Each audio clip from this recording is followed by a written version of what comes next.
আজকের গল্প সুরাইয়া রাফা রচিত সঙ্গীন প্রণয়াসক্তি। আপনারা গল্পটি কোথা থেকে শুনছেন অবশ্যই কমেন্ট করে জানান। পরবর্তী ভিডিওতে আমরা আপনাদের করা কিছু সুন্দর কমেন্টস পড়ে শোনাবো, তাই এখনই জলদি জলদি কমেন্ট করুন। এভাবেই আমাদের সাথে থাকুন।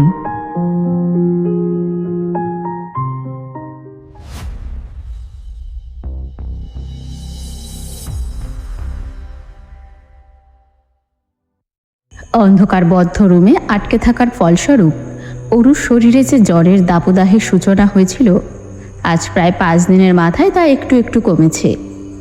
জ্বর পুরোপুরি না কমলেও অরু জেঁচে পড়ে সবার কাছে নিজের সুস্থতা প্রমাণ করতে চাইছে, কারণ আগামীকাল নিখিলদের ট্যুর। ধরণীতে নতুন সূর্য উদীয়মান, সুন্দর ঝকঝকে সকাল। ছাদ বারান্দার ফাঁকগুলি সূর্যের তীক্ষ্ণ মোলায়েম আলো এসে হানা দিচ্ছে দোতলার সরু করিডোরে। রুম থেকে বেরিয়ে করিডোর ধরে সামনে এগোচ্ছে অরু, সাথে পিছু নিয়েছে ওর ছায়াটাও। গন্তব্য কৃতিক সাহেবের রুম। কৃতিকের রুমটা করিডোরের শেষ প্রান্তে। হাতে একটা ম্যাক্রোইকোনমিক্সের বই আর ডোরাকে কোলে নিয়ে কৃতিকের রুমের দরজায় এসেই থামল অরু। সেই যে প্রথম দিন এসে কৃতিকের বেডে ঘুমিয়েছিল, তারপর থেকে আজ পর্যন্ত ওর রুমের চৌকাঠ অবধি মারায়নি অরু। কিন্তু আজ তো আসতেই হতো, যে করেই হোক কৃতিককে রাজি করিয়ে আগামীকাল ভার্সিটিতে যাওয়ার ব্যবস্থা করতেই হবে। আর তারপর ভার্সিটি থেকে সোজা নিখিল ভাইয়ের সাথে ট্যুরে। সে কখন থেকে দরজার সামনে শটান দাঁড়িয়ে আছে অরু। নক করতে কেমন যেন ইতস্তত লাগছে ওর। রুমের দরজা লাগিয়ে কৃতিক কি না কি করছে কে জানে। দেখা গেল নক করতেই দরজা খুলে বেরিয়ে এসে অকস্মাৎ থাপ্পড় লাগিয়ে দিল দুগালে। সেসব হাবিজাবি ভেবে শুষ্ক একটা ঢোক গিলে বুকের মাঝে অনেকটা সাহস জুগিয়ে শেষমেশ দরজাটা টোকা মেরেই দিল অরু। সঙ্গে সঙ্গে ভেতর থেকে কাটকাট আওয়াজ ভেসে এলো কৃতিকের। কি চাই? অরু বাইরে থেকেই জবাব দিল, কিছু চাই না, একটু। অরু কথা শেষ করার আগে কৃতিক বলল, দরজা খোলাই আছে। কৃতিকের জবাব শুনে অরু তাড়াহুড়ো করে ডোরাকে কোল থেকে নামিয়ে নিজের শরীরটা ঝেড়ে ঝুড়ে ভেতরে প্রবেশ করে। ভেতরে ঢুকতেই অরু দেখতে পায় কৃতিক তোয়ালে দিয়ে চুল মুছছে। পরনে ট্রাউজার আর টি শার্ট, দুটোর রঙই কালো। মনে হচ্ছে শাওয়ার শেষে মাত্রই বেরিয়েছে সে। পুরো রুম জুড়ে স্যান্ডেলউড পারফিউম আর মাতাল করা পুরুষালী গন্ধ মোমো করছে।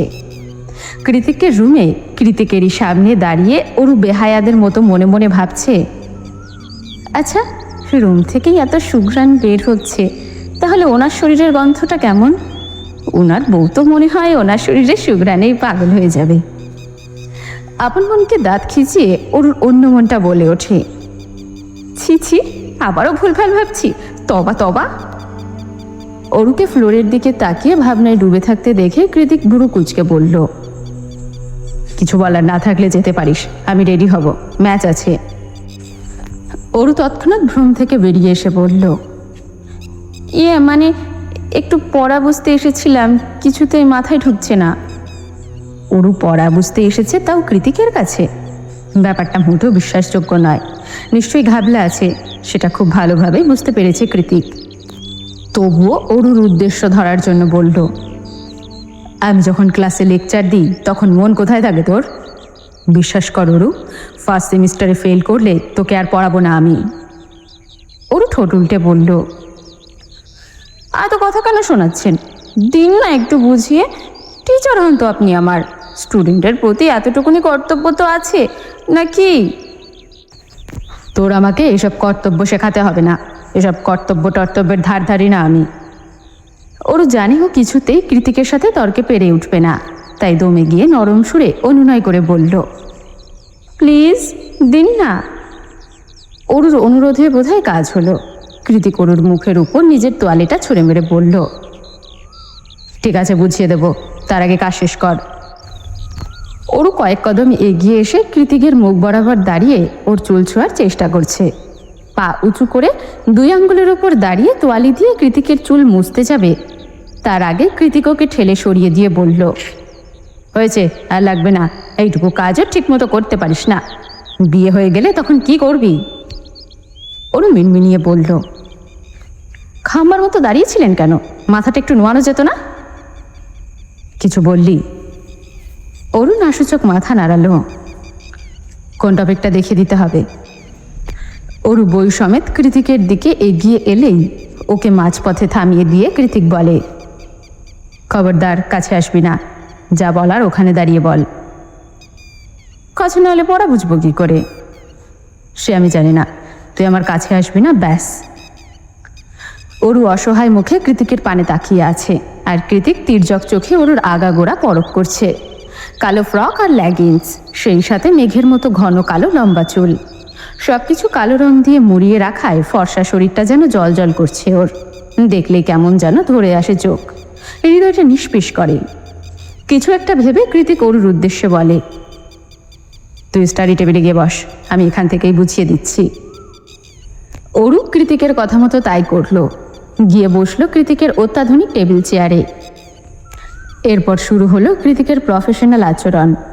একে একে পুরো চ্যাপ্টারের প্রত্যেকটা টপিকের উপর টানা 1 ঘন্টা লেকচার দিয়ে তবেই থামলো সে। এই 1 ঘন্টায় অরু 5 মিনিট ঠিকমতো শুনেছে কিনা সন্দেহ। ও কতক্ষণ নিখিল ভাইয়ের কথা ভেবেছে, তো কতক্ষণ চোখ ঘুরিয়ে ঘুরিয়ে কৃতিকের রুমটা পর্যবেক্ষণ করেছে।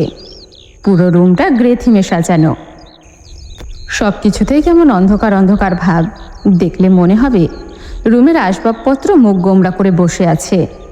যেমন মালিক তেমন তার ঘর বোরিং। কি বোরিং? কৃতিকের হঠাৎ ছোড়া প্রশ্নে কম্পিত হয়ে উঠল অরু। মুখ ফসকে কখন যে কথা বেরিয়েছে সে খেয়ালই নেই ওর। দাঁত দিয়ে জিভ কেটে তাড়াহুড়ো করে উত্তর দিল, আপনাকে বলিনি, রুমের কথা বলছিলাম। কৃতিক নিজের কপালে গম্ভীরতার ভাঁজ টেনে এগিয়ে এসে অরুর গাল চেপে ধরে বলল, আমার মূল্যবান সময় নষ্ট করছিস কেন? কি চাই সত্যি করে বল। কৃতিকের রক্তচক্ষুর দিকে এক পলক তাকিয়ে চোখ নামিয়ে অরু বলে, আমি কাল ভার্সিটিতে যেতে চাই। কেন, কাল কি আছে? নিখিলের ব্যাপারটা পুরোপুরি এগিয়ে গিয়ে অরু বলে, একদিনের একটা ট্যুর আছে, শুধু আমাদের ব্যাচ, সবাই যাবে, তাই আমিও যেতে চাই। কৃতিক কিছুক্ষণ নিষ্প্রভ চোখে তাকিয়ে রইল অরুর মুখের পানে, তারপর বেশ সাবলীলভাবেই জবাব দিল, okay fine, you can go. কৃতিকের সম্মতি পাওয়ার সাথে সাথে অরুর বুক থেকে যেন পাথর নেমে গেল, চোখ দুটো চিকচিক করে উঠল খুশিতে। সবচেয়ে কঠিন কাজ সম্পাদন করার মতোই আনন্দ হতে লাগলো ভেতরে ভেতরে। ও আর কৃতিকের রুমে বসে থাকলো না, কারণ এখানে তো আর ওর কোনো কাজই নেই। তাই নাচতে নাচতেই বেরিয়ে গেল রুম থেকে। বুকে 2 হাত গুজে টেবিলে হেলান দিয়ে দাঁড়িয়ে অরুর যাওয়ার পানে তাকিয়ে কৃতিক বলল, কি সুন্দর মিথ্যে কথা বলতে শিখেছিস জান। কথাগুলো বলার সময় অগ্নিস্ফুলিঙ্গের মতোই চোখ দুটো জলজল করছিল ওর। বিকেলবেলা অ্যালিসা আর অর্ণব এসেছে ক্যাথলিনের ডরমেটারিতে। গত 1 সপ্তাহ ধরে মেয়েটার কোনো হদিশ নেই। অ্যালিসার বাবা জেল থেকে ছাড়া পেয়েছে কয়েক মাস হলো। সেই থেকেই বিভিন্ন পকার ক্লাব থেকে একের পর এক হুমকি আসছে ওর নিকট। সবাই নাকি ওর বাবার কাছ থেকে টাকা পায়। ওর বাবা বারবার জুয়ায় হেরে মোটা অঙ্কের ঋণগ্রস্ত। এখন অ্যালিসাকে সেই সব টাকা পকার খেলে শোধ করতে হবে, নয়তো ওর বাবাকে শুট করে মেরে ফেলা হবে। অ্যালিসা কখনোই চায় না ওর বাবা টাকার জন্য মারা যাক, কিন্তু আগেরবার ঠিক একই কৌশলে অ্যালিসাকে ওই পাপের খেলায় সামিল করেছিল ওর বাবা। এবারও যে একই নোংরা কাজ করবে না তার কি গ্যারান্টি?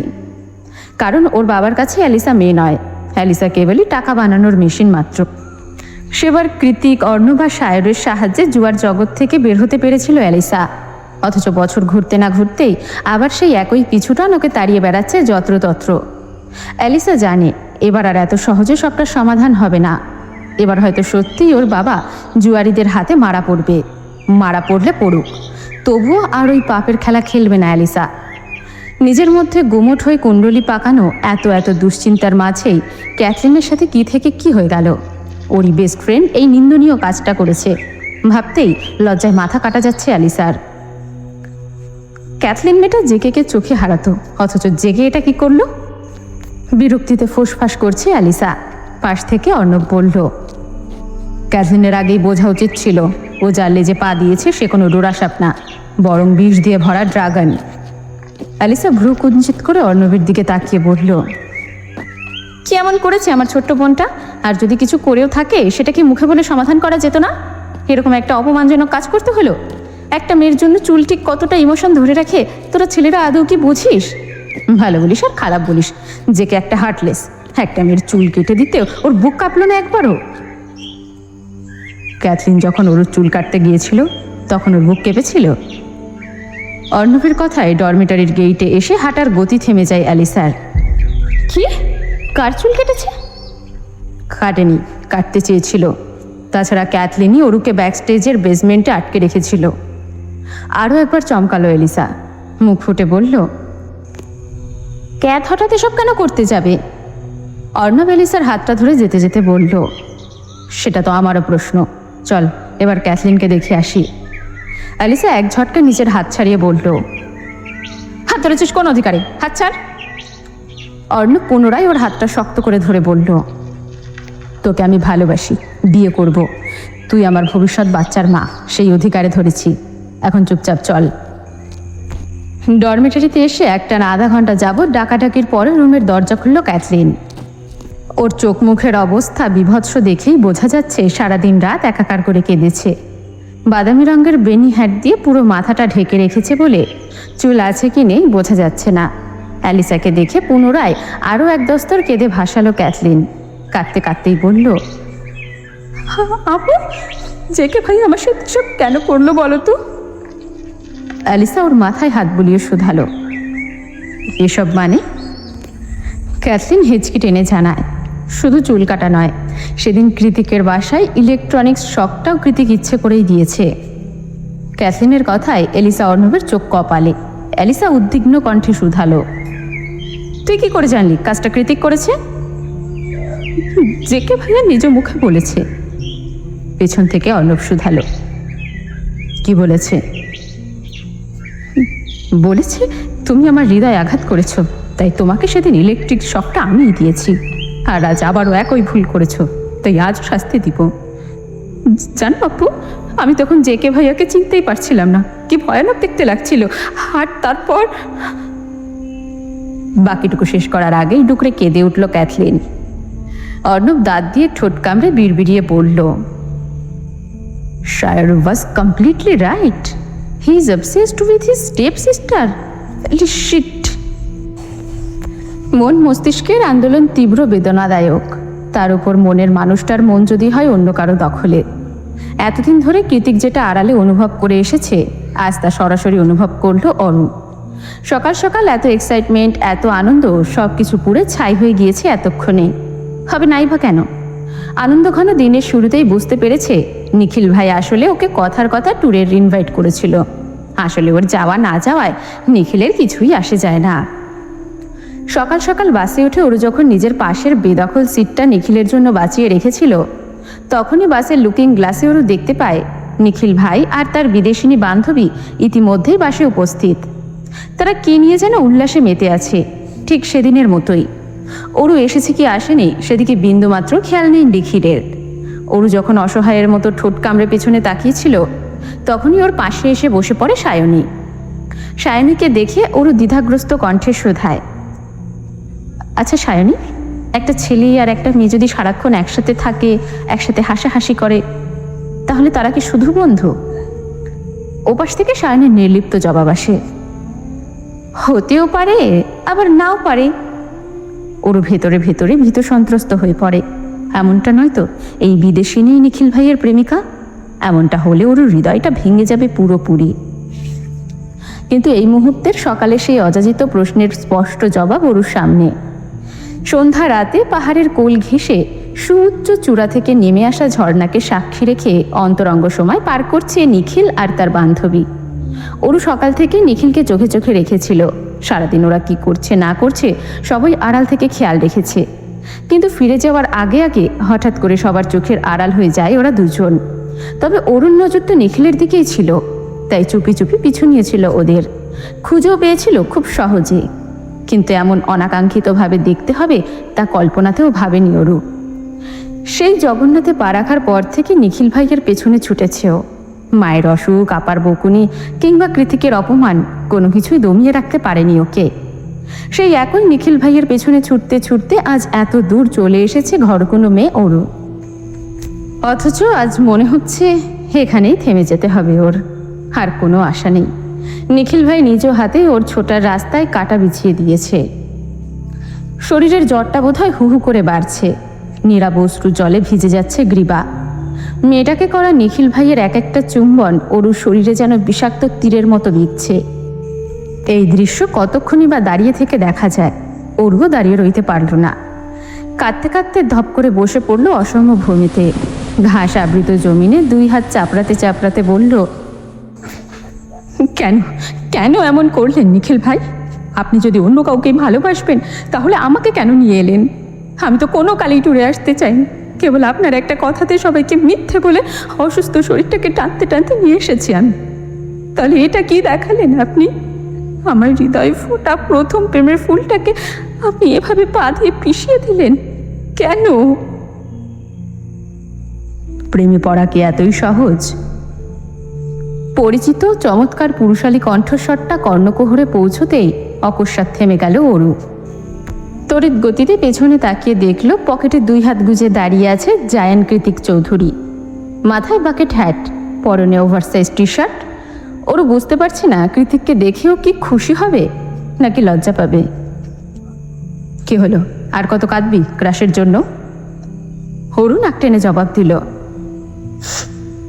ভুল ভাবছেন, উনি আমার ক্রাশ না। তারপর হুট করেই বলল, আপনি সবটা জানতেন তাই না? সব জেনে শুনেই আমাকে এখানে পাঠিয়েছেন তাই না? কিভাবে পারলেন আপনি? কৃতিক এগিয়ে গিয়ে অরুর হাতে হ্যাঁচকা টান দিয়ে ওকে দাঁড় করায়। অতঃপর দাঁতে দাঁত পিষে বলে, বিশ্বাস কর অরু, এই মুহূর্তে তোকে নিজের সর্বশক্তি দিয়ে একটা থাপ্পড় দিতে ইচ্ছা করছে আমার। কিন্তু কি জানিস তো, আমি সেটা পারবো না। কারণ আমার হাত অগ্রসর হওয়ার আগেই আমার কলিজা কেঁপে উঠবে। অরু কৃতিকের কথায় খানিকটা ভরকে গিয়ে আবারও নিখিলদের দিকে তাকালো, যারা এখন গভীর চুমুতে মত্ত। হি ইজ আ প্লে বয়। ওই যে মেয়েটাকে দেখছিস, ও আর ওর বান্ধবী দুজনেই একসাথে একত্রে লিভ টুগেদারে আছে, বাস্টারটা। ওর চমকে গিয়ে বোকার মতো শুধালো, দুজনার সাথে একই সাথে কিভাবে কি? অরুর প্রশ্নে কৃতিক ঠোঁট টিপে হাসলো। কষ্ট পেয়ে মেয়েটা বোধ বুদ্ধি সব খেয়ে ফেলেছে মনে হয়। তবুও কৃতিক ওর কথার জবাব দিয়ে বলে, ট্রিও রিলেশনশিপ, এর বেশি বোঝাতে পারবো না। ব্যাপারটা তোর আর আমার বয়সের সাথে যায় না। তাছাড়া তোর বান্ধবী তিথির সাথেও দীর্ঘদিন ফিজিক্যাল রিলেশনে ছিল ও। একদিনে ঠিক কতগুলো শখ নেবে বুঝতে পারছে না অরু। ওর মাথাটা ভন ভন করে ঘুরছে। সেই সাথে নিখিলের প্রতি জমাট বাঁধা অভিমানটা পরিণত হয়েছে তীব্র ঘৃণায়। মনে মনে ভাবছে, তাই তো সেবার তিথি এতটা বাজে ব্যবহার করেছিল ওর সাথে। তুই বসে বসে তোর প্লেবয় নিখিল ভাইয়ের জন্য কাঁদতে থাক, আমি গেলাম। বাইকের চাবির রিংটা আঙ্গুলে ঘোরাতে ঘোরাতে যেতে যেতে কথাটা বলল কৃতিক। অরুর ভ্রম ভেঙে গেল। ও ছুটে এসে কৃতিকের সাথে হাঁটতে হাঁটতে নাক টেনে বলল, আমি কি করে যাব? কেন, তোর নিখিল ভাইয়ের সাথে যাবি? কৃতিকের কথাই অরু আবারও অসহায় দৃষ্টিতে নিখিলদের দিকে তাকালো। পরক্ষণে চোখ সরিয়ে গলার আওয়াজ শক্ত করে বলল, কখনো না। তাহলে কিভাবে যাবি? অরু মুখ ফুলিয়ে বলল, আপনার সাথে। কৃতিক বাইকের দিকে এগিয়ে গিয়ে বলল, আমি বাইকে মেয়ে মানুষ নেই না। অরু দু কদম এগিয়ে এসে বলল, প্লিজ নিয়ে যান, আমি ওই বাজে লোকটার মুখোমুখি হতে চাই না এ জীবনে। কৃতিক অরুর চোখে চোখ রেখে বলল, নিয়ে যাব, বিনিময়ে আমি কি পাবো? যা চাইবেন তাই দিব, এখন চলুন। কৃতিক বাঁকা হেসে শুধায়, আর ইউ শিওর যা চাইবো তাই? হ্যাঁ তাই, শুধু আমাকে আর ডোরাকে বাড়ি থেকে বের করে দিতে চাইবেন না দয়া করে। অরুর কথায় কৃতিক অন্যদিকে ঘুরে হাসি সংবরণ করল। মনে মনে ভাবল, পিচ্চি মেয়ের মায়ায় পড়লে এই হয়। কি হলো, চলুন। কৃতিক নিজের বাকেট, হ্যাট, ওয়ালেট, সিগারেট সবকিছু বের করে অরুর হাতে ধরিয়ে দিতে দিতে বলল, প্যাচ প্যাচ করে কান্নাটা বন্ধ কর, নয়তো ফেলে চলে যাব। অরু নাক টেনে কৃতিকের জিনিসগুলো নিজের ব্যাগে ভরে নিল, যেন ওই বহু বছর ধরে কৃতিকের গিন্নির দায়িত্ব পালন করে আসছে। কৃতিক বাইকে বসে নিজের হেলমেট পরে আর একটা হেলমেট বাড়িয়ে দেয় অরুর দিকে। অরু করুণ সুরে জিজ্ঞেস করে, এটাও ব্যাগে রাখতে হবে? কৃতিক একটা দীর্ঘশ্বাস ফেলে নিজের হাতে অরুকে হেলমেট পরিয়ে দিতে দিতে বলে, স্টুপিড কি তোকে সাধে বলি? নিশুতি রাতে পাহাড়ি আঁকাবাঁকা রাস্তা ধরে এগিয়ে যাচ্ছে বাইকটা। ঝিরিঝিরি মিষ্টি বাতাসে এতক্ষণে বুকটা হালকা লাগছে অরুর। যদিও ভেতরের কষ্টটা আকাশসম, তবুও কৃতিকের ভয় জোর করে কান্না থামিয়ে রেখেছে, যার দরুন হেঁচকি ওঠাটাও বন্ধ হয়ে গেছে এখন। অরুর দুই হাত কৃতিকের কাঁধের উপর নিবদ্ধ। রাস্তার মোড় ঘুরতেই সেই হাতের বাঁধন বারে বারে শক্ত হয়ে ওঠে দ্বিগুণ তালে। এভাবেই যেতে যেতে এক পর্যায়ে বহু সময়ের নীরবতা ভেঙে অরু শুধায়, আপনি হঠাৎ পাহাড়ে কেন এলেন? কৃতিক জবাব দেয় না, মনে মনে বলে, শুধু তোর জন্য। একতরফা ভালোবাসা বরাবরই বিরহের। নিজের অস্তিত্ব জানান না দিয়ে তাকে দিনের পর দিন ভালোবেসে যাওয়া, তার ক্ষুদ্র থেকে ক্ষুদ্রতম অভ্যাসটাকে চুপি চুপি আপন করে নেওয়া, কিংবা পুরো মানুষটাকে ঘিরেই অজানা সুখের স্বপ্ন জ্বালব না, এমন আশাতীত স্বপ্ন বিলাস সবাই করতে পারে না, কারণ সবাই তো আর ভালোবেসে কষ্ট সইতে চায় না। তাছাড়া হৃদয় লুকানো ভালোবাসার অস্তিত্বের খোঁজ সচরাচর কয়জনই বা করে? তবে সেই অস্তিত্ব, সেই স্বপ্ন যদি এক নিমেষে গুড়িয়ে যায়, অন্তরের অন্তঃস্থলে থাকা মানুষটা যদি সবচেয়ে জঘন্য আর ঘৃণিত মানুষে পরিণত হয়, তাহলে ভুলটা কার? যে ভালোবেসেছিল সেই মানুষটারই নিশ্চয়ই। তাই তো অরু আজকাল নিজেকে অপরাধী ভাবে, ভালোবাসার দোষে অপরাধী। কিন্তু অরু যেটাকে একপাক্ষিক ভালোবাসা ভেবে বসে আছে, সেটা কি আদৌ ভালোবাসার অনুভূতি ছিল, নাকি নিতান্তই টিনেজ ফ্যান্টাসি? যদি তা নাই হবে, তবে নিখিলের বাইরে দ্বিতীয় পুরুষ হিসেবে কৃতিকের কাছে আসাটা কেন এতটা রোমাঞ্চকর? কেন ডানা ঝাপটানো বন্য পাখির ন্যায় বেসামাল আর ব্যতিব্যস্ত? আজ আবহাওয়াটা বেশ ভালো, মাথার উপর তির্যক আলো ছড়াচ্ছে সূর্যকিরণ। তবুও প্রশান্ত মহাসাগরীয় বাতাসে ক্যালিফোর্নিয়ার আবহাওয়া বেশ ঠান্ডা। ঠান্ডা থাকা সত্ত্বেও অন্যান্য শীতল দিনের সাথে তুলনা করলে বলা যায় আজ গরম পড়েছে বেশ। নিয়ন সূর্যতাপ গায়ে মাখতে মাখতে রাস্তার ফুটপাত ধরে এলোমেলো পা ফেলে এগোচ্ছে অরু। পরনে লং স্কার্ট আর ডেনিম স্টপ, তার উপর পাতলা কালো কোট, হাতের ভাঁজে পোকেমন আঁকা কালো রঙা টেটো ব্যাগ। মাত্রই বাস ধরে হসপিটাল থেকে ফিরছে সে, আর এখন গন্তব্য কৃতিকের জনমানবহীন শুনশান শহরতলি। আজ প্রায় সপ্তাহখানিক পর বাইরের পৃথিবীর মুখ দেখল ও, তাও আবার জোড়াজুড়িতে। গত এক সপ্তাহে ভার্সিটি যায়নি ওরও, আর না তো যাওয়ার ইচ্ছে জেগেছে মনে। সারাদিন কক্ষবন্দী হয়ে থাকে বলে আজ জোর করেই অনু হসপিটালে নিয়ে গিয়েছিল ওকে। মায়ের শারীরিক অবস্থার উন্নতি হচ্ছে, আজকালের মধ্যেই অপারেশন হবে, আর তারপর হয়তো সব কিছু আবার আগের মতো হয়ে যাবে। ওরও অনুর দুঃখের দিন গুছে যাবে, কিন্তু আদতে কি ঘুচবে ভেবে পায় না ওরও। কি করেই বা পাবে? মাত্র কয়েক মাসের ব্যবধানে ওর হৃদয়টা যে ভেঙে টুকরো টুকরো হয়ে গিয়েছে। একটা জঘন্য চরিত্রের মানুষকে দিনের পর দিন অন্ধের মতো মনে মনে ভালোবেসে গিয়েছে ও, অথচ তার ওই নোংরা চোখের ভাষাটা আজ অব্দি বুঝতে পারেনি। ছি! নিজের উপর আরও একবার রাগের নদীতে জোয়ার এলো অরুর। ও যে কত বড় আহাম্মক সেটা ভেবে নিজেকেই নিজে হাজারটা চট থাপ্পড় দিতে আর গালাগাল দিতে ইচ্ছে করছে ওর।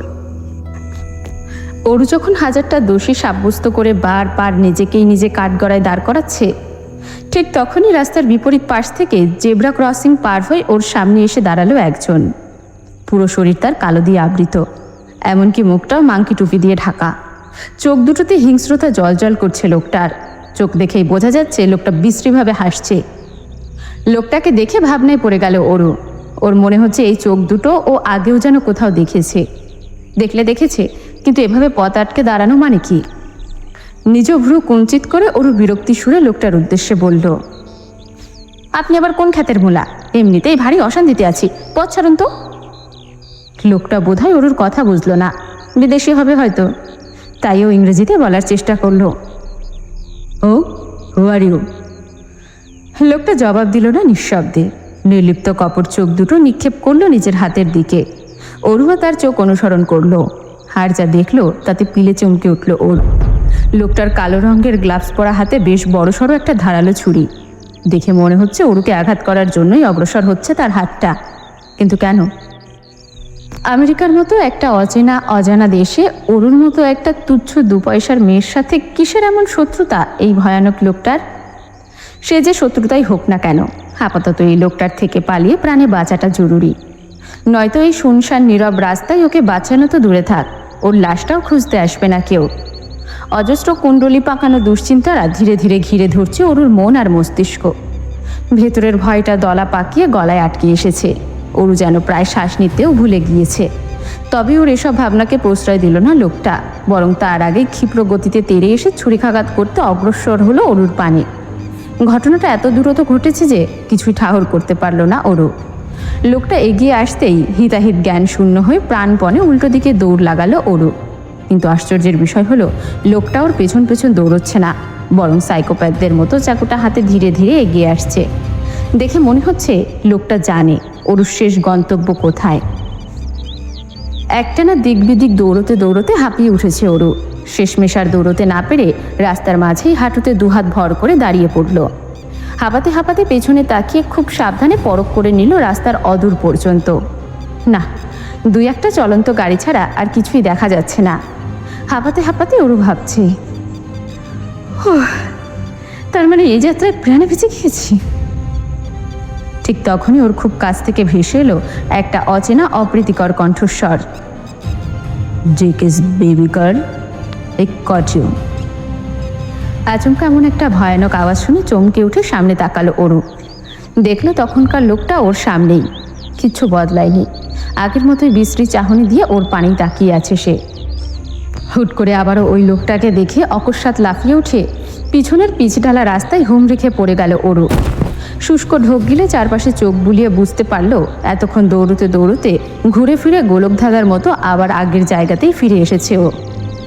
নিজের মূর্খামির ফলস্বরূপ আবারও ফেসে গেল। আবার কত করে বলেছিল আমি এগিয়ে দিয়ে আসি, অথচ ওরও শোনেনি।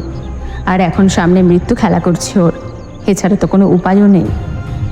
লোকটা ধীরে ধীরে এগিয়ে আসছে অরুর দিকে। ওর যে উঠে দাঁড়িয়ে আবারও দৌড়ে পালাবে সেই শক্তি নেই ওর শরীরে।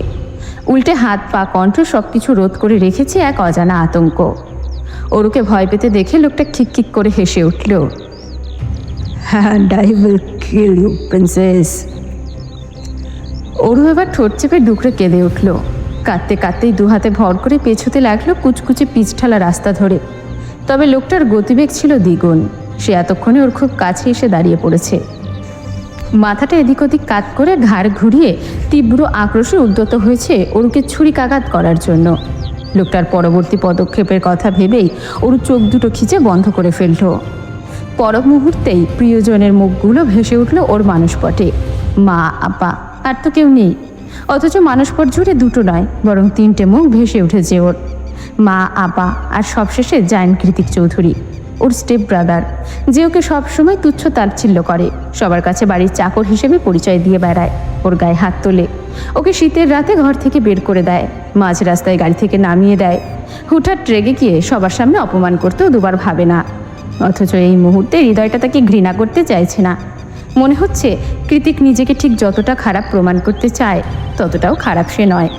নয়তো তিতে হয়ে যাওয়াটা হৃদয়টা তাকে কেন স্মরণ করছে বারবার, তাও এমন একটা মুহূর্তে।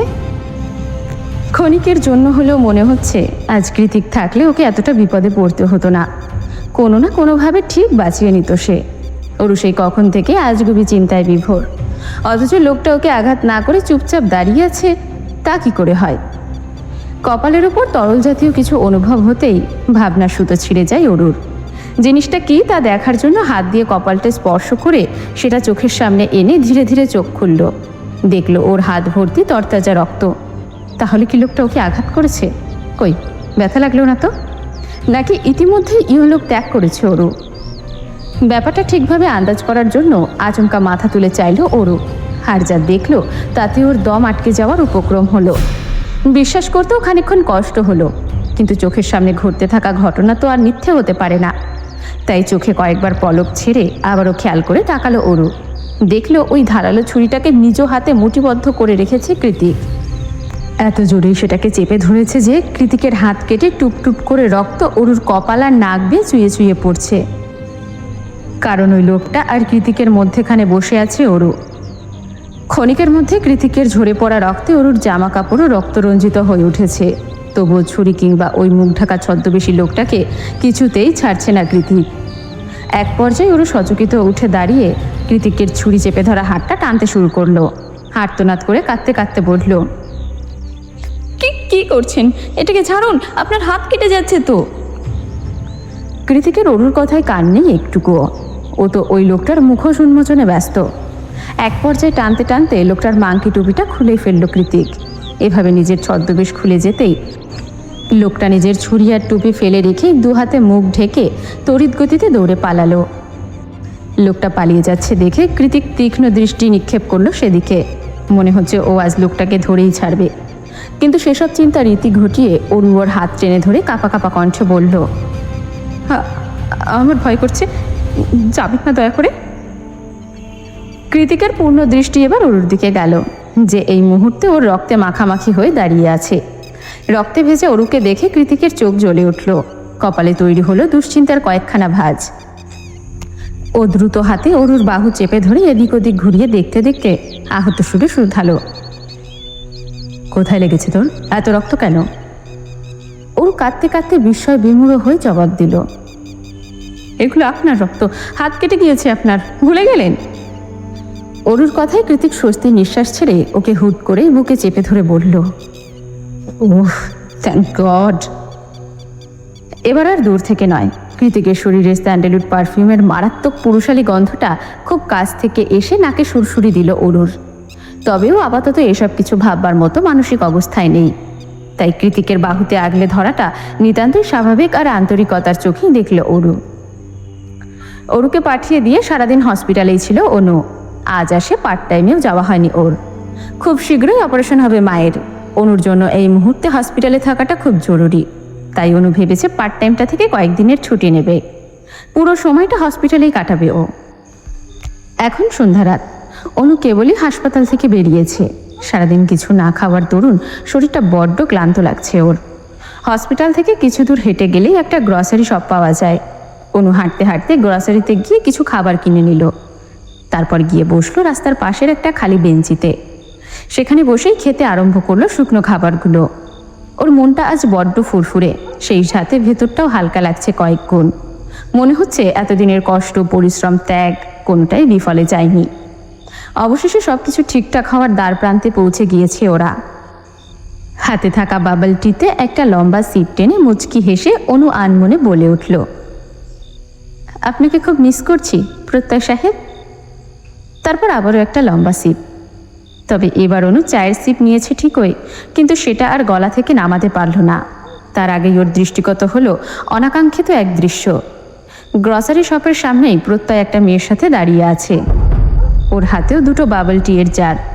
মেয়েটার ভাবভঙ্গিমা এমন যেন এখনই লাফ দিয়ে কোলে উঠে পড়বে প্রত্যয়ের। অনু বড্ড আত্মসম্মানী, এক নজর দেখেছে বলে সারাক্ষণ হ্যাংলার মতো তাকিয়ে তাদের কাণ্ড কারখানা দেখবে এতটাও নির্লজ্জ মেয়ে ও নয়। তাই প্রত্যয়ের চোখের দিকে আসার আগেই অনু হাঁটা দেয় উল্টো পথে।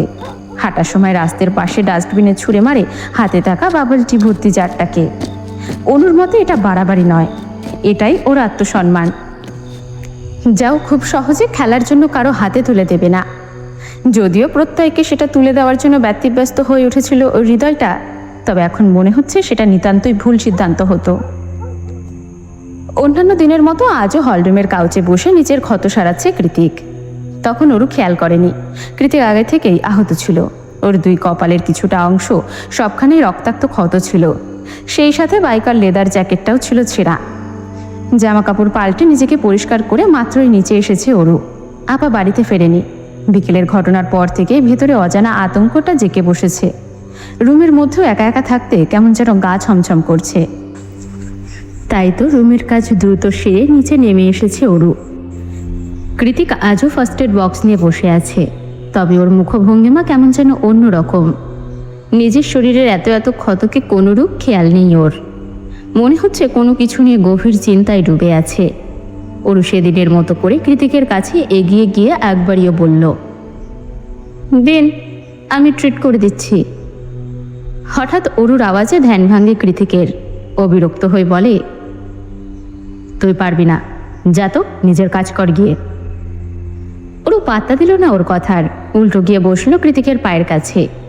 মেঝেতে বসে তুলোর মধ্যে অ্যান্টিসেপটিক লাগিয়ে কৃতিকের হাটের উপর চেপে ধরতে চোখ দুটো খিচে বন্ধ করে নিল কৃতিক। তবে মুখ দিয়ে একটুও শব্দ বের হলো না ওর বিরক্ত হলো। লোকটার অনুভূতি বলে কিছু নেই নাকি? ও কেন যেন ধূর্ততা অবলম্বন করলো।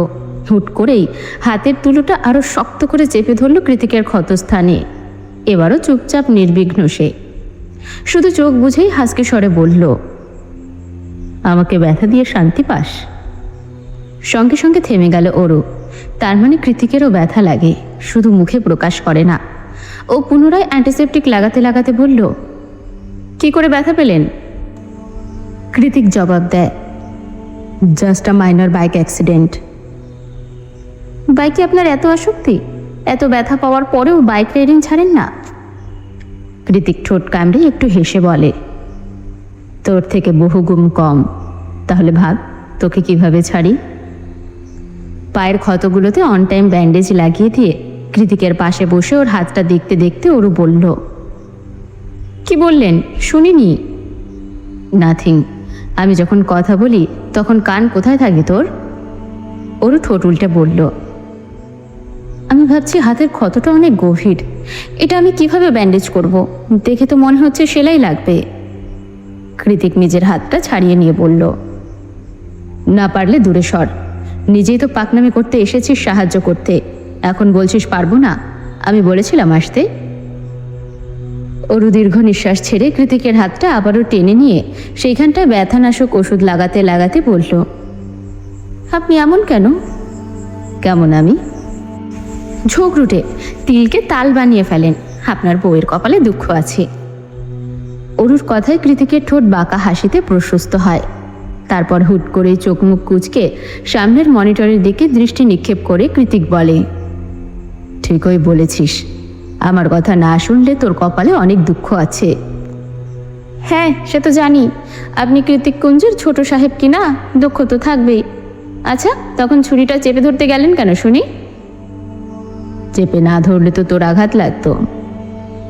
কৃতিকের হাতের ক্ষতটা অনেক বেশি গভীর। ওর ভেতরে ভেতরে অনুশোচনা হচ্ছে, ওর জন্যই আজ এমনটা হয়েছে। তাই কৃতিকের ক্ষতস্থানে হালকা ফু দিয়ে অ্যান্টিসেপটিক লাগাতে লাগাতে নরম স্বরে শুধালো, বেশি ব্যথা লাগছে? নিজের শরীরটাকে কাউচের উপর ছেড়ে দিয়ে কৃতিক চোখ বন্ধ করে বলল, এখন কম লাগছে। মাঝরাত চলমান, দিনের আলো শেষ হতেই তাপমাত্রা নেমে গিয়ে চারিদিকে কনকনে শীতল হাওয়া বইছে। অনু আর অরু বোধহয় গভীর ঘুমে আচ্ছন্ন, অথচ ছাদ বারান্দায় এখনো টিমটিমিয়ে ফেরারি লাইট জ্বলছে। সেখানে গোল হয়ে বসে আছে অর্ণব, সায়র, অ্যালিসা। কৃতিক ওদের থেকে খানিকটা দূরে দাঁড়িয়ে সিগারেটের ধোঁয়া ছাড়তে ব্যস্ত। ওরা সবাই সারা রাত ধরে কিছু একটা পরামর্শ করেছে। অর্ণব কোলের উপর ল্যাপটপ নিয়ে এখনো কি যেন করছে। এলিসা দাওয়াকারে বসে অর্ণবকে বলল, তুই কবে এসব বন্ধ করবি অর্ণব? অর্ণব ভ্রু কুঞ্চিত করে বলল, বন্ধ করব মানে? তোর বাবাকে ওরা আটকে রেখেছে, ভিডিও প্রুফ পাঠিয়েছে। তুই না গেলে ওরা তোর বাবাকে মেরে ফেলবে। আর তুই ভাবছিস তোকে আমরা ওই রিস্কি জায়গায় একা যেতে দেব? সায়র পাশ থেকে বলল, আচ্ছা আমরা পুলিশকে কেন বলছি না? অর্ণব দাঁত কিড়মিড়িয়ে বলল, গর্ধব, পুলিশকে জানালে অ্যালিসাও ফেসে যাবে। তাছাড়া ক্লাবটা ইউএসএর নয়, থাইল্যান্ডের। ওদের বাগবিতণ্ডার মাঝে কৃতিক না ঘুরে বলল, অর্ণব প্রাইভেট জেট বুক কর। অরুর ফ্লাইটে ফোবিয়া আছে, ওকে নিয়ে বিজনেস ক্লাসে যেতে পারবো না। আশ্চর্যের শেষ সীমানায় গিয়ে সায়র, অর্ণব, অ্যালিসা সবাই একই সুরে বলল, অরু? তীরের ছিলার মতো এক ভ্রু উঁচিয়ে কৃতিক জবাব দেয়, ইয়েস অরু। সায়র ব্যতিব্যস্ত হয়ে বলল, লাইক সিরিয়াসলি জেকে, আমরা একটা মিশন নিয়ে থাইল্যান্ড যাচ্ছি, আর তুই সেখানে বিপদের মধ্যে অরুকে নিয়ে যাবি? আমি যেখানে থাকবো সেখানে অরুর কোনো বিপদ নেই। অ্যালিসা শুধালো, কিন্তু হঠাৎ অরুকে এভাবে? কৃতিক সিগারেটের শেষ অংশটা পায়ে পিষ্ট করে দাঁত চেপে বলল, you study someone try to attack her. এবারও সবাই তারস্বরে বলল, কি? কৃতিক হ্যাঁসূচক মাথা নাড়িয়ে বলল, ঠিকই শুনেছিস। কাল ওই বাস্টারটার ভাগ্য ভালো ছিল যে আমি উইক ছিলাম। তবে চিন্তা নেই, খুব শীঘ্রই নিজ কর্মফল ভোগ করবে সে। কিন্তু এই মুহূর্তে আমি অরুকে একা রেখে দেশের বাইরে গিয়ে কিছুতেই নিশ্চিন্তে থাকতে পারবো না। কিন্তু ওর উপর কোনো অ্যাটাক আসবে না তার কি গ্যারেন্টি? অ্যালিসার প্রশ্নের জবাবে কৃতিক বলে, অনুর জন্য চিন্তার কারণ নেই, কারণ ও বেশিরভাগ সময় হসপিটালে থাকে। তাছাড়া প্রত্যয় থাকতে অনুর সাথে খারাপ কিছু হওয়ার চান্স নেই। এতক্ষণ পর সায়র উচ্ছ্বাসিত হয়ে বলল, ভালোই হবে, তোরা তোদের মিশন ফিশন শেষ করবি, সেই ফাঁকে আমি আর অরু একটু ব্যাংককের সমুদ্র বিলাস করে আসবো। Not a bad idea. তৎক্ষণাৎ ওর পশ্চাৎ দেশ বরাবর লাথি মেরে কনকনে বরফ শীতল ঠান্ডা পানিতে ফেলে দিয়ে ঠোঁটের কোণে একটা কপটতা মিশ্রিত হাসি ঝুলিয়ে কৃতিক বলে, no chance bro, she is mine. আমেরিকার আবহাওয়া মানেই আধুনিক ভাষায় মুড সুইং। এদেশে আলাদা করে বর্ষা মৌসুম নামে কিছু নেই বলে পুরো বছরের যখন তখনই প্রকৃতি ধারণ করে তীব্র বর্ষারূপে। বিশেষ করে শীতে প্রকাণ্ড কুয়াশা আবৃত ধরণীকে আরও খানিকটা শীতল কনকনে ঠান্ডা জলে ভিজিয়ে দিতে নেমে আসে এক পশলা ঝুম বৃষ্টি। আজও তেমন করে অপ্রত্যাশিতভাবেই প্রকৃতিতে হানা দিয়েছে তীব্রাকার বর্ষাকাল। সকাল সকাল তো ভালোই রোদ উঠেছিল, আর এখন দিনের আকাশ মেঘে ঢেকে ঢুকে সন্ধ্যা রাতে পরিণত হয়েছে। জানালার কাজ গুলিয়ে বৃষ্টির ছাট এসে আছড়ে পড়ছে রুমের মেঝেতে। অনু হাতের কাজ রেখে দ্রুত এগিয়ে গিয়ে জানালার কাজটা পুরোপুরি টেনে দিল। এখন ঠান্ডাও কম লাগছে খানিকটা। সেই কখন থেকে অনুর ডাকাডাকির ফলস্বরূপ এতক্ষণে উঠে গিয়ে রোবটের মতো সকালের কাজগুলো সেরে নিল ওরও।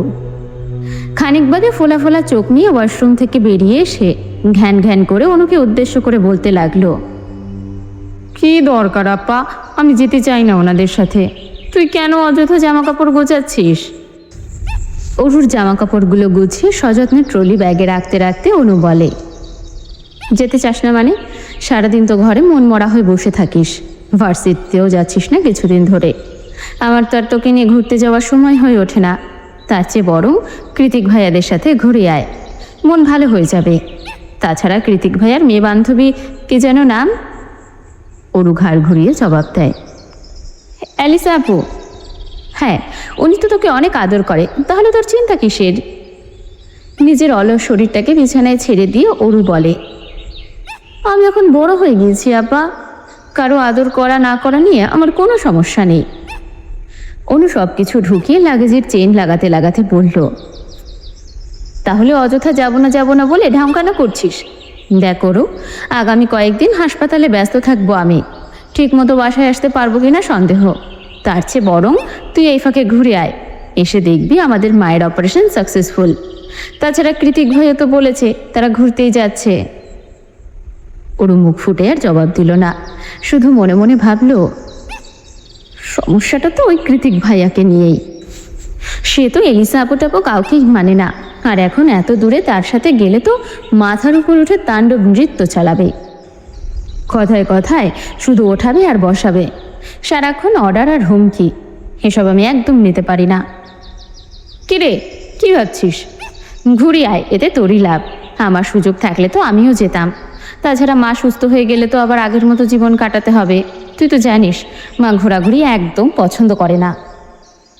অনুর কথায় ওর হ্যাঁসূচক মাথা নাড়িয়ে দু হাতে ওর গলা জড়িয়ে ধরে বলল, তুই বেস্ট আপা, ইস তুই যদি আমার মা হতি। অনু ওর দু হাতের উপর নিজের হাত রেখে বলে, হয়েছে, আর তেল দিতে হবে না, এখন দ্রুত রেডি হয়ে নে। কৃতিক ভাইয়া ভার্সিটিতে গিয়েছে, সেখান থেকে ফিরে তোকে পিক করে সোজা এয়ারপোর্ট যাবে। কয়েক মুহূর্ত কথা থামিয়ে আবারও সচকিত নয়নে অনু বলে, তুই একটা জিনিস খেয়াল করেছিস অরু? কি জিনিস?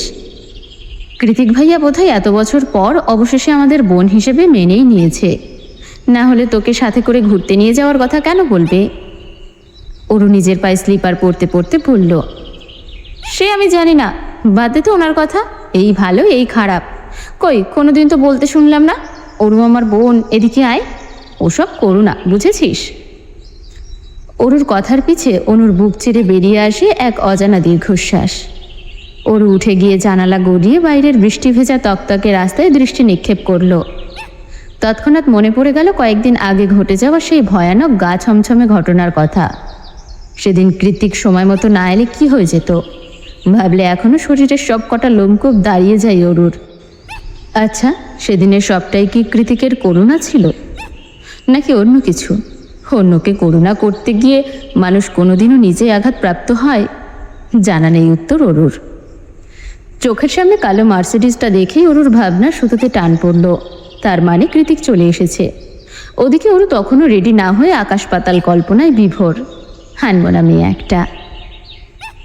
খারাপ আবহাওয়া আর ঝুম বৃষ্টির মাঝেই ইউএসএ ছেড়েছে ওদের প্রাইভেট জেটটা। তবে ভৌগোলিক দূরত্ব বৃদ্ধি পেতেই ধীরে ধীরে আবহাওয়া ঠিক হয়ে গিয়েছে এখন। সেই সন্ধ্যা রাত থেকেই নিজ ক্যাবিনে পড়ে পড়ে ঘুমোচ্ছে ওরু। এছাড়া অবশ্য করার কিছুই নেই ওর, কারণ চোখ খুললেই কেমন মাথা চক্কর দিয়ে ওঠে, পেট থেকে উগরে বেরিয়ে আসে সব খাবার। অরুর মতে সবার সামনে বমি করে ভাসিয়ে নিজের মান সম্মান খোয়ানোর চেয়ে ঘুমিয়ে থাকাই শ্রেয়, তাতে যে যা ভাবে ভাবুক। তখন মাঝরাত, আর একটু পরেই থাইল্যান্ডের ব্যাংকক শহরে ল্যান্ড করবে ওরা। অরু সারা রাত ঘুমিয়ে কাটালেও ওরা চারজনের একজনও ঘুমায়নি। সবাই মিলে রাত জেগে একটা বড় সড়ো প্রি প্ল্যান তৈরি করেছে। মাঝরাত তীরে নিজেদের মধ্যে আলোচনা শেষ করে কৃতিক এসেছে অরুকে এক নজর দেখার জন্য। অরুর কেবিনের দরজাটা হাট করেই খোলা ছিল, যার ফলে নক করতে হয়নি আর। কৃতিক সোজা ঢুকে গিয়েছে ভেতরে। অরু তখন গভীর ঘুমে আচ্ছন্ন। ড্রিম লাইটের নীল আলোতে আজও ওর সুন্দর লতানো শরীরটা দৃশ্যমান। এলোমেলো হয়ে ঘুমোনোর দরুন পাজামা উঠে আছে হাঁটুর কাছে। মোমের মতো সুন্দর পা দুটোর একটাতে নুপুর নেই। কি করে থাকবে? সেটা তো বহু আগেই পার্টিতে গিয়ে হারিয়ে ফেলেছে অরু। মায়ের দিক থেকে চোখ সরে গিয়ে কৃতিকের দৃষ্টিগত হলো অরুর মেয়েধীন দুধে আলতা বর্ণের লতানো পেট। পেটের মাঝখানে সেই কালো কুচকুচে তিল দেখলে মনে হবে অরুণ নারীদেহের সৌন্দর্য বৃদ্ধির জন্যই তার এমন মাঝ বরাবর অবস্থান। ঘোর লাগা চোখে খানিকক্ষণ ওই তিলটার দিকে এক দৃষ্টিতে তাকিয়ে নীরবে শুষ্ক ঢোক গিলল কৃতিক। কোনো এক অজানা সংযমের কারণে ওর হাত দুটো মুঠিবদ্ধ হয়ে আছে। শীততাপ নিয়ন্ত্রিত কেবিনের মধ্যেও ঘেমে যাচ্ছে শরীরটা। কৃতিকের পরনে ছিল ব্ল্যাক টি শার্ট আর ট্রাউজার, হাতে ক্রোকোডাইল স্ক্রিনের ব্ল্যাক বেল্ট ঘড়ি। জিভ দিয়ে অধর যুগল ভিজিয়ে এসির পাওয়ার আরও খানিকটা বাড়িয়ে দিল। না, তবুও ঠান্ডা লাগছে না। ওদিকে প্রচণ্ড ঠান্ডা পেয়ে অরু নড়ে চড়ে আরও খানিকটা গুটিসুটি মেরে শুয়েছে। এবার শুধু পেট নয়, পেট পিঠ দুটোই দৃশ্যমান। উন্মুক্ত ফর্সা পিঠে ছড়িয়ে ছিটিয়ে আছে রেশমের মতো লম্বা চুলগুলো। কৃতিক নিজের অবাধ্য বাসনাগুলোকে বারবার মাথা থেকে দূর করতে চাইছে। মনটাকে রাম ধমক দিয়ে বারবার বলছে, ওর পেটের দিকে নয়, ওর মুখের দিকে তাকা। কি ইনোসেন্ট মায়া মায়া ঘুমন্ত মুখটা, অথচ চোখ দুটো আটকে আছে ধবধবে ফর্সা পেটে। ইচ্ছে করছে সেখানটায় আঙ্গুল ঘুরিয়ে হাজারটা আঁকিবুকি করতে, কিন্তু তা তো সম্ভব নয়। কৃতিক খারাপ, রকচটা, বদমেজাজি হতে পারে, তবে ক্যারেক্টারলেস কিংবা মেয়েবাদ ছিল না কোনো কালেই। ওর হৃদয় অরুর প্রতি এই অবাধ্য অনুভূতিগুলো কাজ করা নিতান্তই স্বাভাবিক। তবে এই অদম্য অনুভূতিকে এই মুহূর্তে প্রশ্রয় দেওয়াটা ঠিক হবে না মোটেও। তাই ঘুমন্ত অরুকে কয়েক দফা ঝাড়ি দিয়ে দ্রুত ওর কেবিন ত্যাগ করল কৃতিক। অতঃপর মনসংযোগ অন্যদিকে ঘোরানোর জন্য কেবিনের বাইরে চলে গিয়ে বসে পড়ে ল্যাপটপ নিয়ে। কিন্তু একই ল্যাপটপেও একটু আগের দৃশ্য ভাসমান। কৃতিক তৎক্ষণাৎ ঠাস করে ল্যাপটপ বন্ধ করে ঘাড় ঘুরিয়ে তাকালো ছোট্ট জানালা ভেদ করে তিমিরে ঢাকা আকাশের পানে। তখনই একজন কেবিন ক্রু এসে খুব নমনীয় সুরে শুধালো, স্যার, ঘণ্টাখানিকের মধ্যেই ল্যান্ড করব আমরা। কোনো কোল্ড ড্রিঙ্কস অথবা স্ন্যাক্স খাবেন? পেট। কৃতিকের কথাটা ঠিক বোধগম্য হলো না লোকটার, তাই তিনি পুনরায় জিজ্ঞেস করলেন, মানে স্যার কি খাবেন? কৃতিক বিরক্ত হয়ে জানালা থেকে চোখ সরিয়ে বলে, বললাম তো পেট খাবো। কৃতিকের জবাবে লোকটা ভ্যাবাচাকা খেয়ে ওর দিকে আশ্চর্য দৃষ্টি নিক্ষেপ করে দাঁড়িয়ে আছে। লোকটার কিং কর্তব্য বিমূঢ় চাহনি দেখে এতক্ষণে কৃতিকেরও বোধগম্য হলো যে ওর জিহবা স্লিপ কেটে ভুল জায়গায় ভুল কথা বলে ফেলেছে। আর এই মুহূর্তে এমন একটা কথা বলায় কেমন যেন অস্বস্তিও হচ্ছে ওর নিজের। তাই তাড়াহুড়ো করে বলল, কিছু নেব না, ইউ ক্যান গো। লোকটা ভোঁ করে সম্মান জানিয়ে দ্রুত চলে যেতেই কৃতিক নিজের দু হাতে চুল টেনে কটমটিয়ে অস্পষ্ট সুরে বলল, তোর জন্য কবে যেন আমি সত্যি সত্যি পাগল হয়ে যাই অরু। দুনিয়াতে আর মানুষ পেলি না, তোকে আমার স্টেপ সিস্টারই হতে হলো। না পারছি তোকে ধরতে, আর না পারছি ছাড়তে। ল্যান্ডিংয়ের পর আরও 1 ঘন্টা খানিক গাড়ির পথ অতিক্রম করে ভোর রাতের দিকে হোটেলে এসে পৌঁছলো ওরা 5 জন। এটা হোটেল কম রিসর্ট বেশি মনে হচ্ছে। পাহাড়ের চূড়ায় অবস্থিত এই রিসর্টের বিশাল জানালা দিয়ে চাইলে স্পষ্ট চোখে সি বিচ দেখা যায়। সেই সাথে অপার প্রাকৃতিক সৌন্দর্য তো আছেই। ওরা 2টা ভিলা বুক করেছে, একটাতে 2টো রুম, অন্যটাতে পাশাপাশি 3টা, কিন্তু কে কোন রুমে থাকবে সেই নিয়েই বাঁধল বিপত্তি। অ্যালিসা কিছুতেই অর্ণবের ধারে কাছে থাকবে না। ওদিকে অ্যালিসার মতামতে অর্ণবের ঘোর আপত্তি। অ্যালিসার পাশে রুম ছাড়া কিছুতেই অন্যত্র রুম গ্রহণ করবে না সে। সায়র ওদের লাভ বার্ডের মধ্যে থাকতে নারাজ। এদিকে কৃতিকও সায়রকে কোনো মতেই ওর ধারে কাছে থাকতে দেবে না।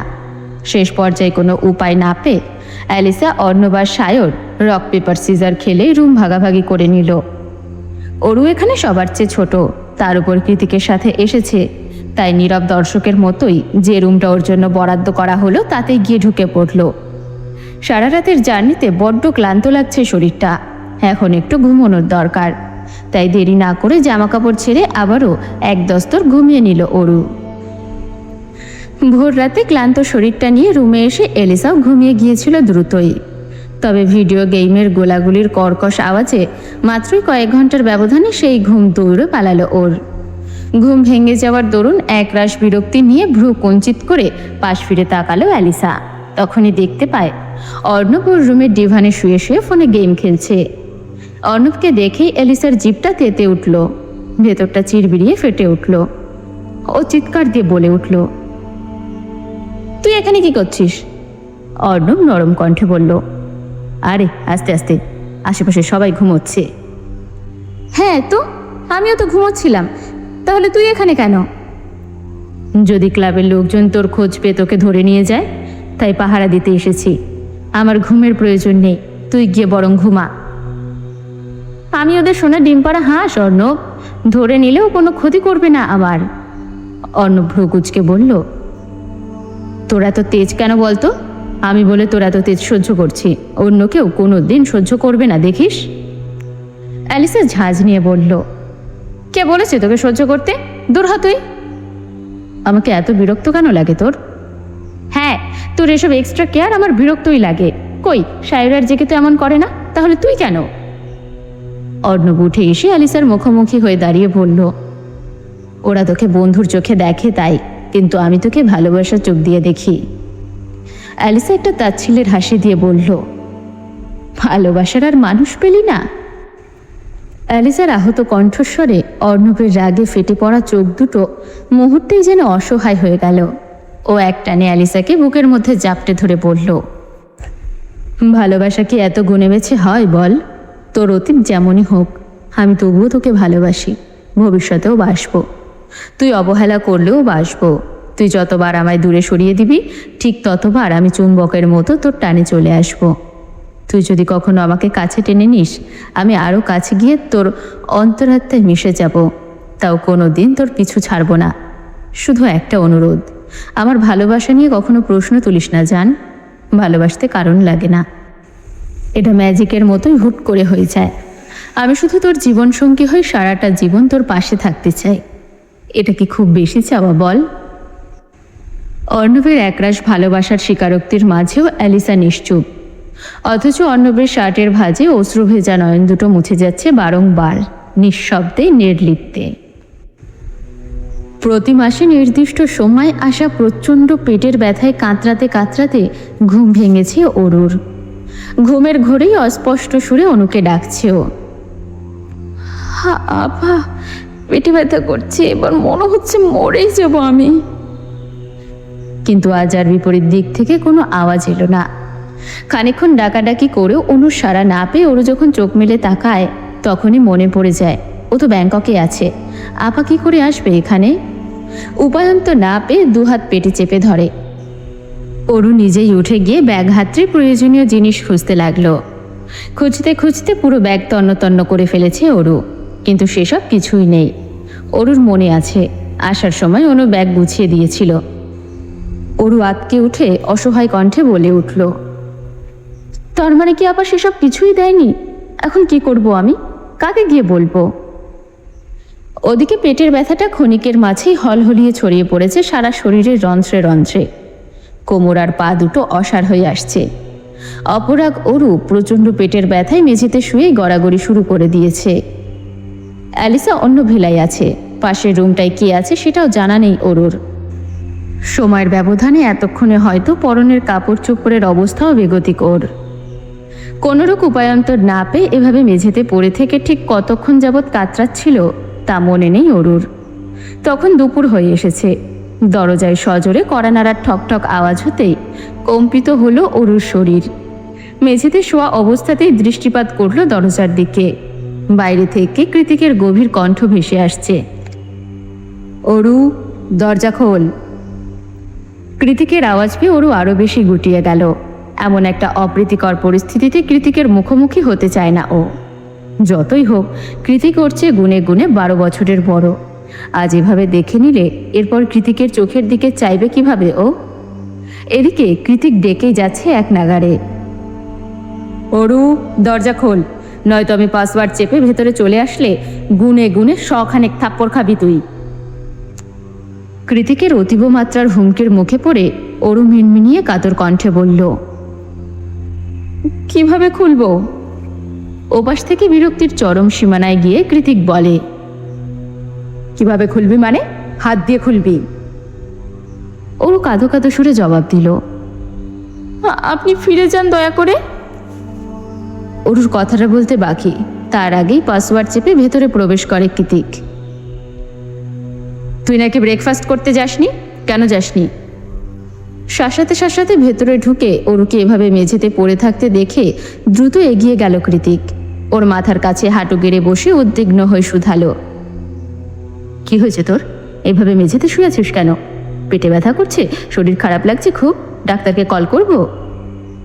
অরু কাচুমাচু হয়ে চোখ খিচে বলল, আপনি দয়া করে চলে যান। যাব মানে? তুই হুকুম করবি আর আমি চলে যাব? আমি কি তোর সার্ভেন্ট? অরু জবাব দিল না। একে তো পেটের অসহনীয় ব্যথা, তার উপরে এই লোকের মাথা খারাপ করা ধমকাধমকি। না পেরে নীরবে কাঁদছে অরু। কৃতিক অরুকে কোলে নেওয়ার জন্য দুহাত বাড়াতে যাবে, তখন আবারও ঘোর আপত্তি জানিয়ে চেঁচিয়ে ওঠে অরু, না, ছোবেন না আমায়, অনুরোধ করছি। কৃতিক এবার অগ্নিদৃষ্টি নিক্ষেপ করলো অরুর পানে, অতঃপর চোয়াল শক্ত করে বলল, তোর অনুরোধ কিংবা নিষেধ কোনোটারই ধারধারি না আমি, সেটা ভবিষ্যতে আরো ভালো করে বুঝতে পারবি। কথা শেষ করে একটানে অরুকে কোলে তুলে নিল কৃতিক। সঙ্গে সঙ্গে ওর এক হাত ভিজে এলো তরল জাতীয় কোনো পদার্থে। কৃতিক ভ্রু কুঁচকে অরুকে কোলে রেখেই নিজের হাতের দিকে দৃষ্টিপাত করল। এমন বিব্রতকর পরিস্থিতি এ জীবনেও পড়েনি অরু, তাই করণীয় কিছু না পেয়ে কৃতিকের কলার চেপে ধরে চোখ দুটো খিচিয়ে বন্ধ করে রেখেছে। লজ্জায় ভয় মনে হচ্ছে মাটিটা ফাঁক হয়ে যাক আর অরু তাতে ঢুকে আশ্রয় নিক। এ দুনিয়াতে আর কোনো কাজ নেই ওর। ও শিট, আমায় কেন বলিসনি? আমি আরো ভাবলাম কি না কি। নিজের হাতে নজর বুলিয়ে কথাটা বলে কৃতিক অরুর মুখের দিকে চাইল, যে এখনো চোখ দুটো খিচে বন্ধ করে রেখেছে। তুই কি এখনো ছোট বাচ্চা অরু? তোর কি ফার্স্ট টাইম পিরিয়ড হয়েছে? অরু চোখ বুঝে এদিক ওদিক মাথা নাড়ালো। কৃতিক দাঁতে দাঁত চেপে বলল, তাহলে সারাদিন কেন এভাবে কষ্ট সহ্য করলি? কেন আমাকে বললি না? কি হলো, উত্তর দে।